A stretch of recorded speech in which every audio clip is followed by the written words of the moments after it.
Hello সবাইকে, আপনারা সবাই কেমন আছেন? আশা করি অনেক অনেক ভালো আছেন। আবারও চলে আসলাম নতুন দারুণ এবং মজার সুস্বাদু আরও একটা রেসিপি নিয়ে, সর্ষে দিয়ে লাইয়ের শুক্তো। তো আজকের রান্নাটা আমি একটু ভিন্ন পদ্ধতিতে করে দেখাবো। এই রেসিপিটা কিন্তু গরম গরম ভাতের সাথে খেতে ভীষণ দারুণ লাগে। তো আপনারা চাইলে এই ভিন্ন পদ্ধতির রান্নাটা কিন্তু বাসায় একবার হলেও ট্রাই করতে পারেন। তো আশা করছি বাকি সব রেসিপির মতো এই রেসিপিটা আপনাদের কাছে ভালো লাগবে। তো এখানে আমি লাউ নিয়েছি, লাউটা আগে থাকতেই আমি কেটে নিয়েছি। তো লাউগুলো দেখছেন আমি একটু ঝুরি ঝুরি করে পাতলা করে কেটে নিয়েছি, আর সাথে একটা আমি ছোট আলুও দিয়ে দিয়েছি। আপনারা চাইলে কিন্তু আপনাদের পছন্দ মতো কেটে নিতে পারেন। এখন আমি এখানে 4 টেবিল চামচ পরিমাণে কালো সর্ষে নিয়েছি, আর ঝালটা আমি আমার মন মতো দিয়েছি। আপনারা চাইলে কম বেশি করে নিতে পারেন। তো অনেকে আছে সর্ষে রান্না করলে একদম তিতো আসে, তো আপনি এইভাবে যদি সর্ষেটা বেটে নেন তাহলে কোনো রকম তরকারিতেই তিতো ভাব আসবে না। সর্ষের সাথে লবণ আর কাঁচা লঙ্কা দিয়ে আমি শিলনোড়ায় এটা মিহি করে বেটে নেব। তো আপনি দেখতেই পাচ্ছেন আমি কিন্তু সর্ষেটা মিহি করে বেটে নিয়েছি, আর এইভাবে সর্ষেটা বেটে নিলে কোনো রকম তরকারিতে তিতো ভাব আসবে না। আর সাথে আমি 3টার মতো পেঁয়াজও বেটে নিয়েছি। তো এখন আমি একটা কড়াই বসিয়ে দিয়েছি, তেলটাও কিন্তু গরম হয়ে গেছে। এর মধ্যে সামান্য পরিমাণে কালো জিরে দিয়ে দিলাম, আর দিয়ে দিলাম পেস্ট বাটা, আর এখানে দিয়ে দিলাম স্বাদ মতো লবণ।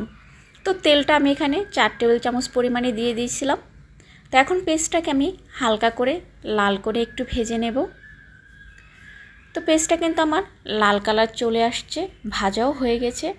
এখন সর্ষে বাটাটা এর মধ্যে দিয়ে দেব, দিয়ে সর্ষেটাকে সামান্য একটু ভেজে নেব।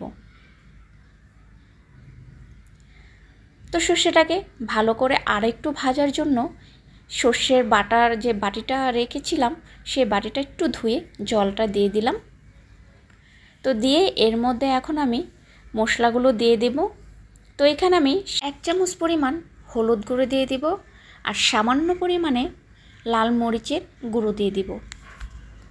এখন আমি মশলাটাকে ভালো করে কষিয়ে নেব। তো আমি মশলাটাকে ভালো করে একটু কষিয়ে নিচ্ছি।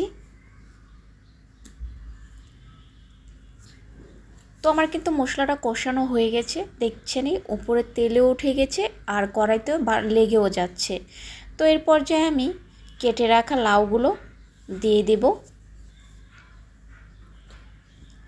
তো দিয়ে ভালো করে এই লাউগুলোকে মিক্স করে নেব।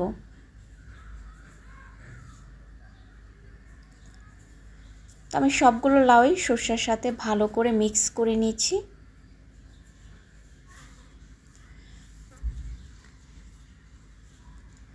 তো আমার মিক্স করা কিন্তু হয়ে গেছে। এরপর যে আমি 1 কাপ পরিমাণে এখানে জল অ্যাড করে দেব।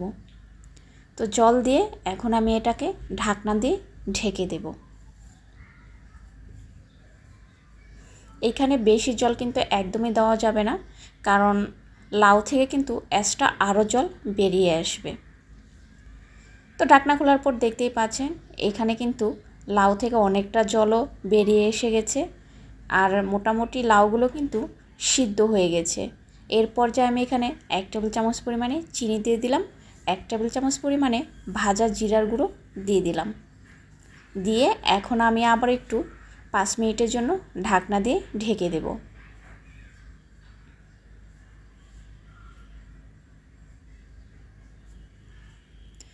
তো আপনারা বাসায় একবার হলেও এই রান্নাটা ট্রাই করবেন, অনেক খেতে দারুণ হবে।